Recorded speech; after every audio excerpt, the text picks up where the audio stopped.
주님의 이름으로 환영하고 축복합니다. 요즘 날씨가 많이 덥습니다. 오늘도 날씨가 굉장히 더운데요. 더운 날씨에도 이렇게 주님 앞에 나와서 함께 은혜 받고 또 주의를 성수하는 여러분에게 하나님의 임재하심이 있기를 주의 이름으로 축원합니다. 여러분, 우리가 살다 보면 정말 예상치 못했던 일들을 우리가 만날 때가 있어요. 생각지 못했던 일들. 그 문제가 때로는 가정의 문제이기도 하고 자녀의 문제이기도 하고 직장의 문제, 건강의 문제, 또 경제적인 그런 문제 등 자신의 힘으로는 어떻게 해결할 수 없는 그런 일들이 우리들에게 일어납니다.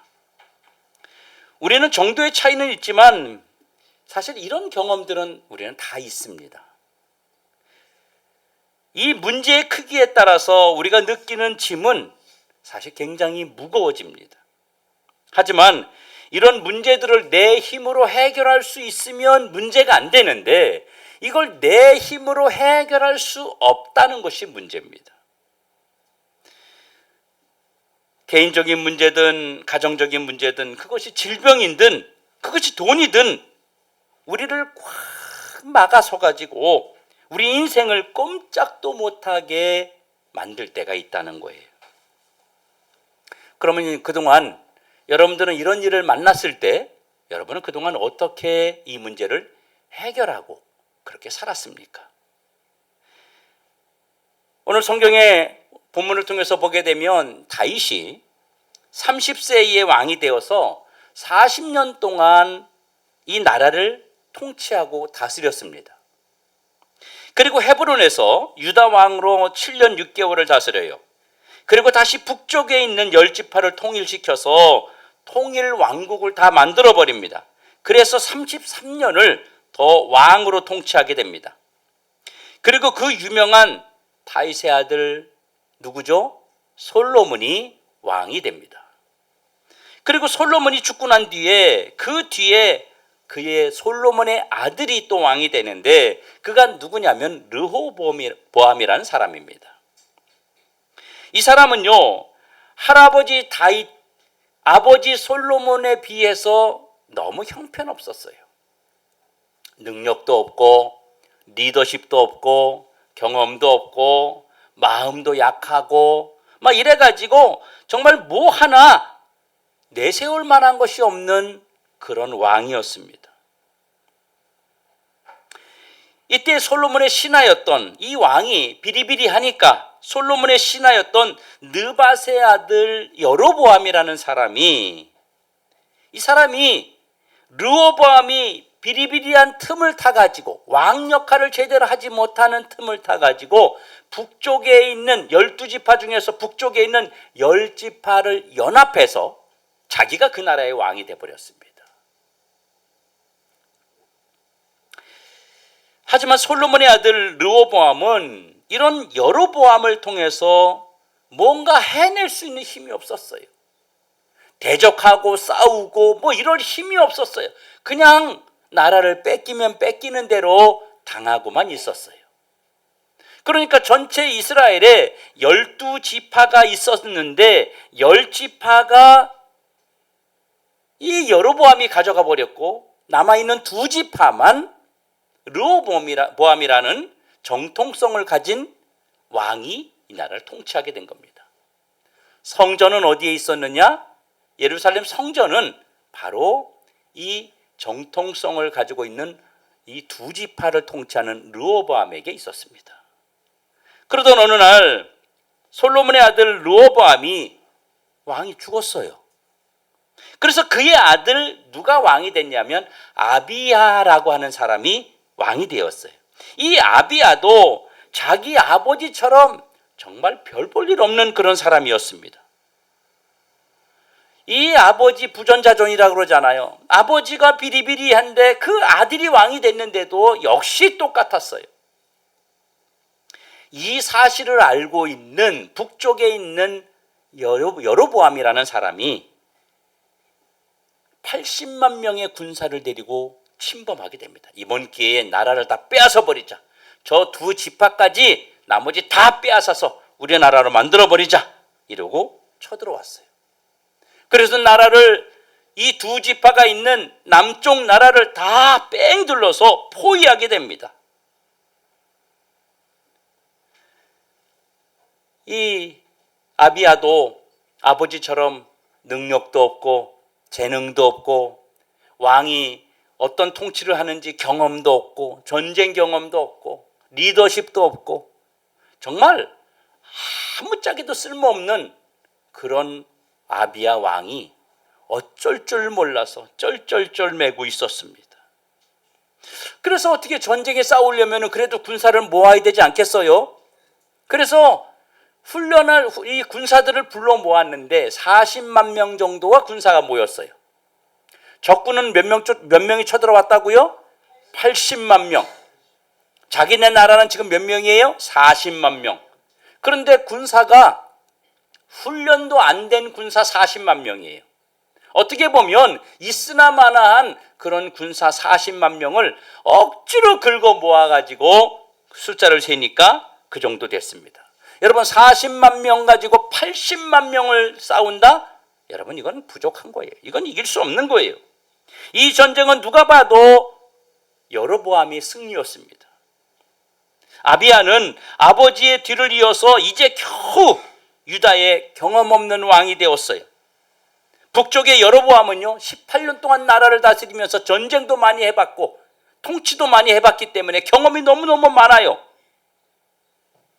지금 유다에는 최대의 위기 상황이 닥친 겁니다. 이제는 나라를 통째로 빼앗길 수밖에 없는 상황이 된 거예요. 하지만 아비야는요 뾰족한 수가 있지 않았어요. 이건 누가 보아도 여로보암이 승리할 수 있는 그런 환경에 있었던 겁니다. 그런데 오늘 16절에 보면요 이스라엘 자손이 유다 앞에서 도망하는지라. 이거 어떻게 된 겁니까?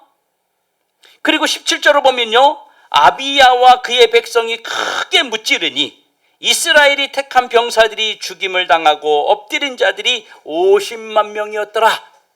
80만 명이 쳐들어왔는데 그 중에 50만 명이 죽었습니다. 비리비리한 왕, 싸움 경험도 없는 군사 40만, 그들이 80만을 상대해서 싸웠는데 50만이 죽었어요.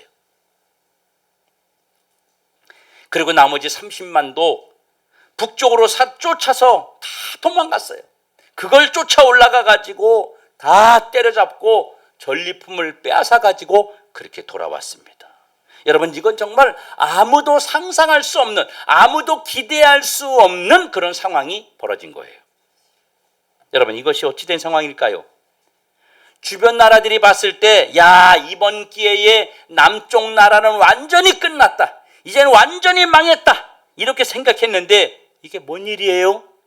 40만 가지고 80만을 상대해서 50만을 죽이고 성읍을 빼앗고, 이거 누가 이런 일을 상상이나 있겠습니까? 그렇게 큰 소리치던 여로보암은요 도망가기 바빴고 북이스라엘 군대는요 순간 엉망이 되었습니다. 그리고 여로보암은 결국 나중에 죽음을 맞이하게 됩니다. 그런데 어떻게 이런 일이 일어날 수 있죠? 여러분 아비야가 이렇게 훌륭한 인물이었습니까? 아닙니다. 부전자전이었어요. 아무 능력도 없어요. 리더십도 없어요. 왕의 경험도 없어요. 담대함도 없어요. 뭐 하나 내세울 게 아무것도 없는 그런 사람입니다. 그런데 아무도 상상할 수 없는 일이 벌어진 것입니다. 숨겨진 아비야만의 어떤 계책이라도 있었던 걸까요? 어떻게 이겼을까요? 아비야의 전략이나 이 남유다의 군사들이 싸움을 잘한 결과로 승리한 것이 아닙니다. 이는 하나님께서 아비야와 유다 편에서 싸워주신 결과로 이기게 된 것입니다. 이는 아비야의 승리가 아니라 하나님의 승리였습니다.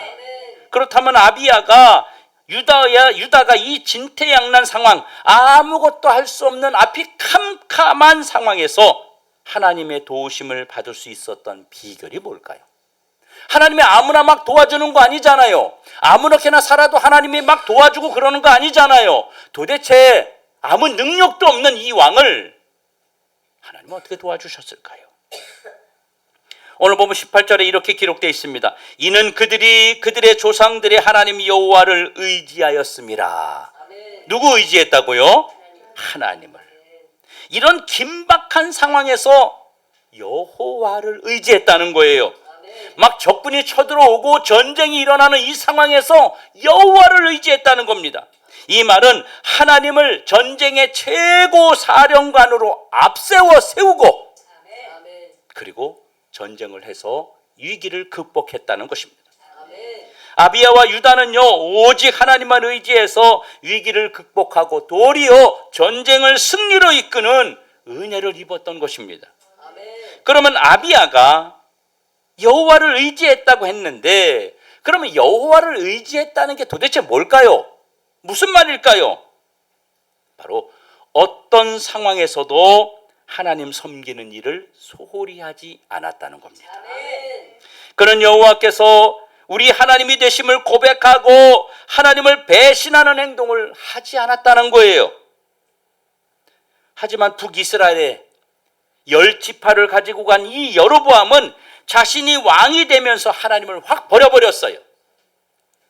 왜 그러냐면 북쪽에 있는 10지파 사람들이 이스라엘 사람들이잖아요. 이 사람들은 1년에 한 번, 두 번씩은 어디로 가야 돼요? 성전으로 내려가야 돼요. 그러니까 이 여로보암이 볼 때 기분이 나쁜 거예요. 자기 백성인데 저 적군 앞에 가서 거기 가서 예배를 드리고 오는 거예요. 그러니까 화가 나는 거예요. 그래서 못 내려가게 하기 위해서 금으로 된 신상들을 막 만들었어요. 송아지를 만들고 막 만들어 놓고 이게 하나님이다. 이게 하나님이다.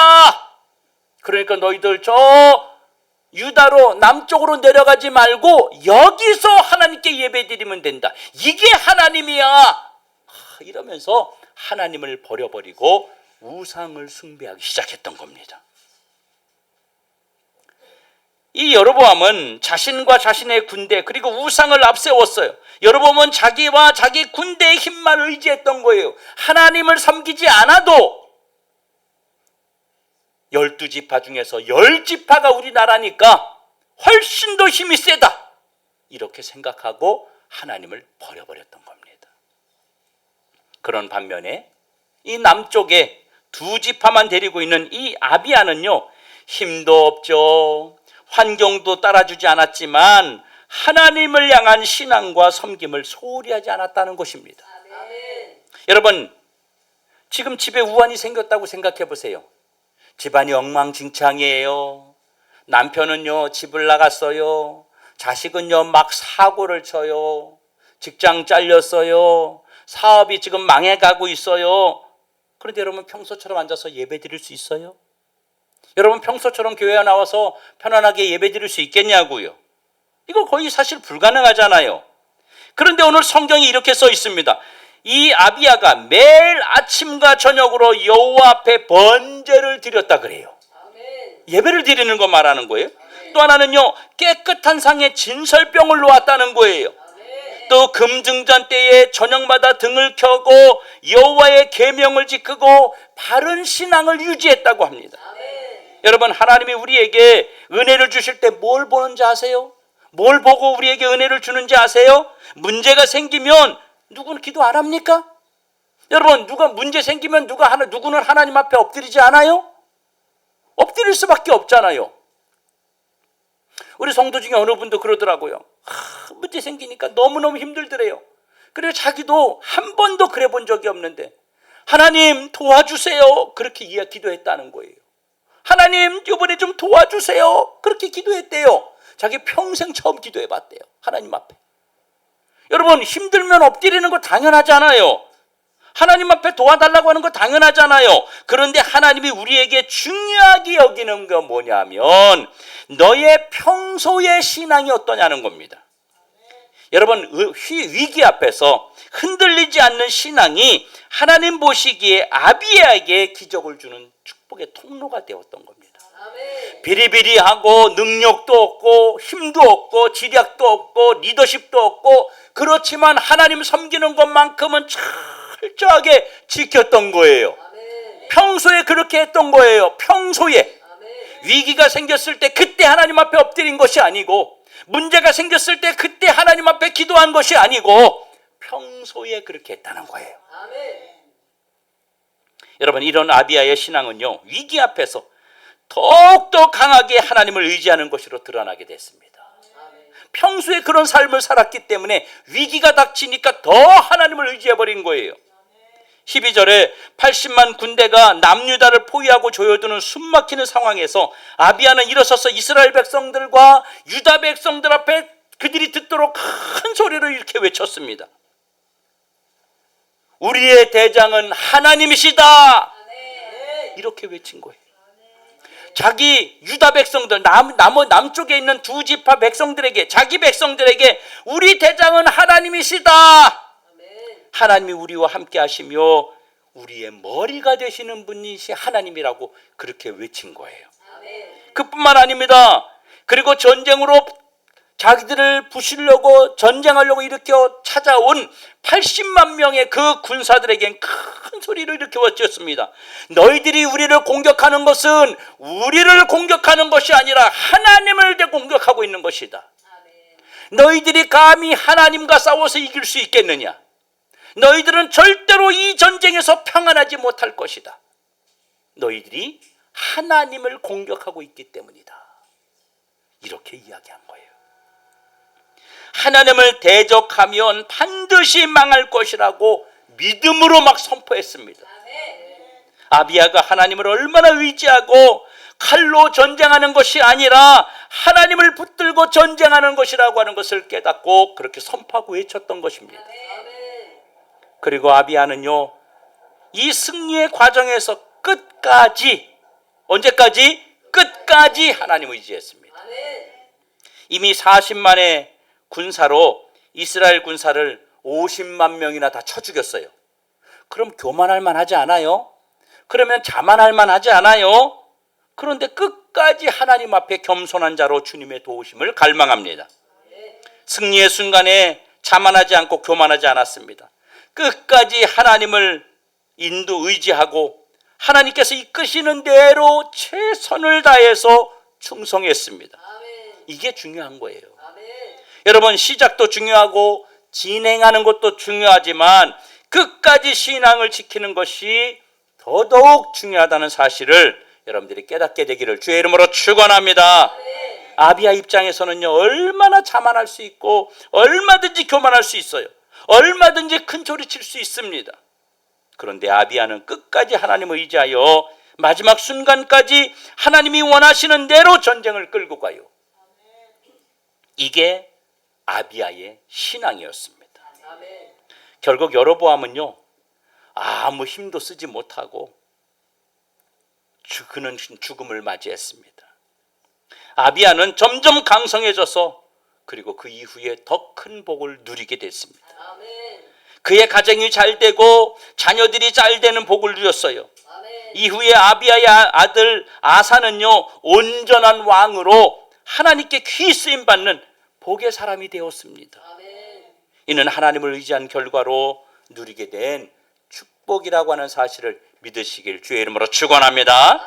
사랑하는 성도 여러분, 여러분은 이 여로보암은요, 모든 걸 다 갖고 있었어요. 완벽하게 다 갖추고 있었어요. 군사도 80만이 있었죠. 지략도 있었죠. 통치 경험도 많지요. 이미 유다를 다 포위해버렸죠.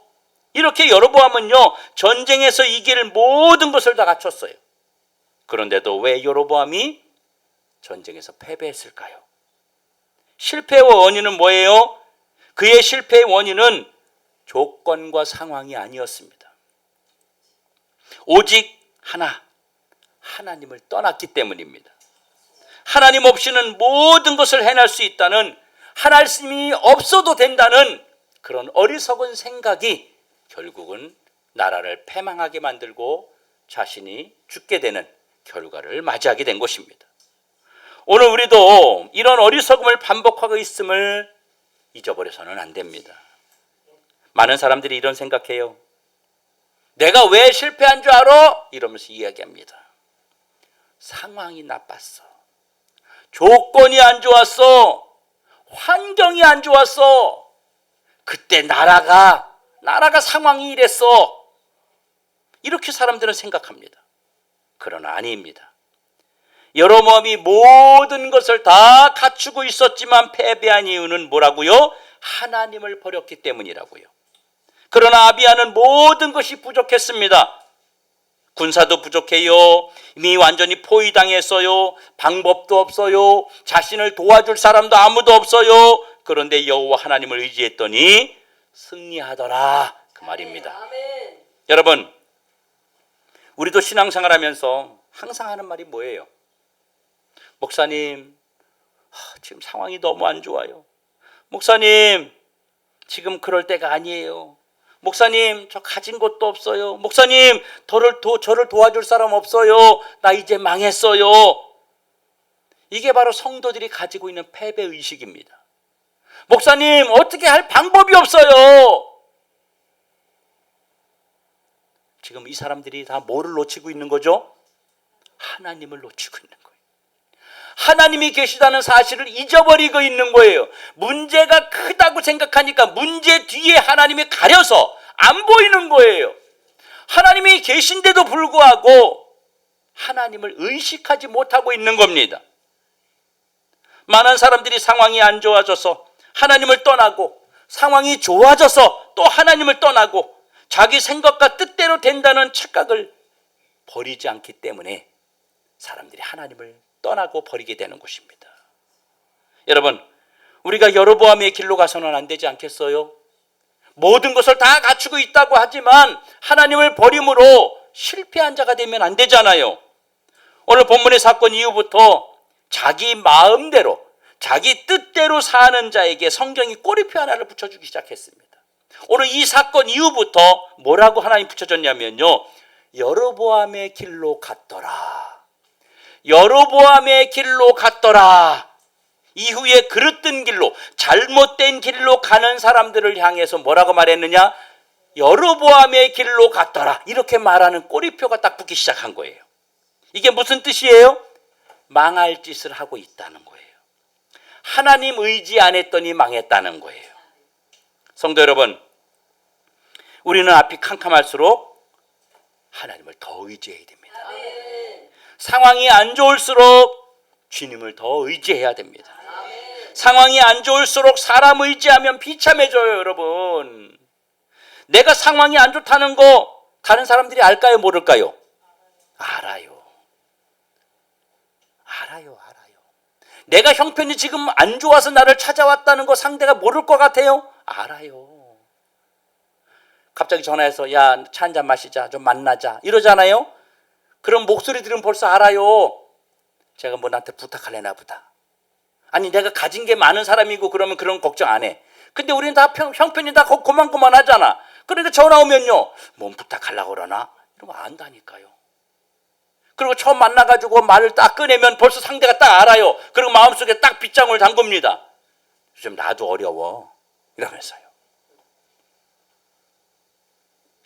내가 상황이 안 좋은 것을 상대가 알고 있는데 내가 그 사람에게 도움을 요청하면요, 비참해집니다.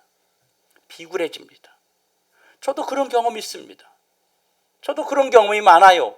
힘들고 어려워서 누군가에게 도움을 받으려고 좀 요청했는데 거부당했을 때 참 좌절감 생기더라고요. 참 자존심 상하더라고요. 참 비참해지더라고요, 사람이. 여러분, 그런데 하나님은요, 내가 상황이 안 좋아서 하나님을 찾으면요, 하나님은 좋아하세요. 왜 좋아할까요? 하나님이 해주실 일이 많기 때문이에요.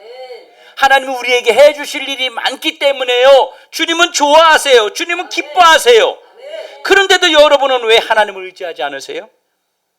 여러분, 어두운 밤이 다가올수록, 깜깜하고 칠흑과 같은 어둠이 있을수록 뭐가 필요해요? 빛이 필요합니다.